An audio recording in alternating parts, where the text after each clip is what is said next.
Hi.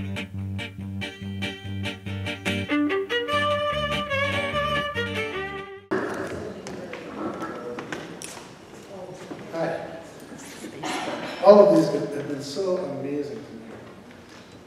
So mine is just going to be filler into the, I think there's one more after this. So pardon the pun, but I'm just going to kind of wing it. Show you some pictures. So I know it's Gilmore's joke, but. So all of these pictures that I'm going to show you were taken in the last year. And there were a couple of things that sort of happened about a year ago that sort of led me to take all these pictures. My dad passed away about a year ago. In fact, his yahrzeit is this coming Friday. And when he passed away, I read this article about this new camera that Canon had introduced for under $500. And one of the best bird photographers in the world says his wife was taking better pictures than him with that camera, so I went out and bought it on Amazon. And the other thing was a western bluebird pair started to nest in a box in my backyard. So I just started on this rampage of taking as many pictures or portraits of birds as I could. And all of these are just, you know, either in my backyard or at Spring Lake or places you probably go to every day. So what I tried to do is what I call kind of field portraits, which is try to take a picture of a bird that is a portrait of the bird. You can see him, you can see his, you know, he's looking at me. There's one bird, and you can kind of identify what kind of bird it is just from that one picture. So this is going back pretty quick, as all these presentations are, but all of these you should be able to, if you're, you know, in your garden or in Target parking lot or whatever, see one of these birds and now you know what kind of bird it is. They're pretty easy to identify. So, and out of that kind of came the subtle beauty. I didn't really distinguish, I just took pictures of birds.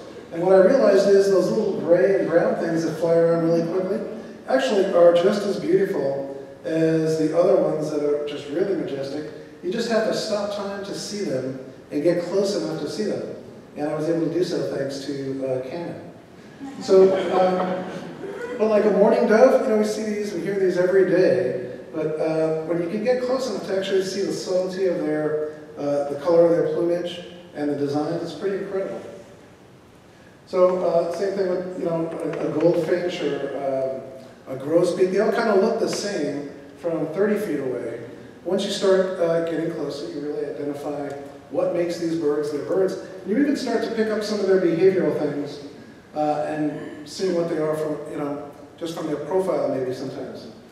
So in addition to that, sometimes you get lucky and get some pictures of what I call really majestic birds. Not just birds of prey, but either birds in, you know, some form of flight, if you're lucky enough to be able to catch that with a camera, or birds that just have this profile of presence that kind of stands out. So, and what's amazing is even that is not that inaccessible.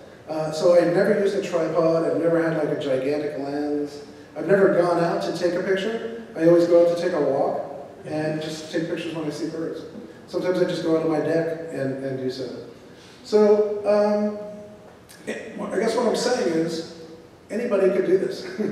I'm not a photographer, I've never really, I mean, I've, you know, had an interest in photography over the years, but I'm not one of these people that always has to have the latest and most expensive cameras.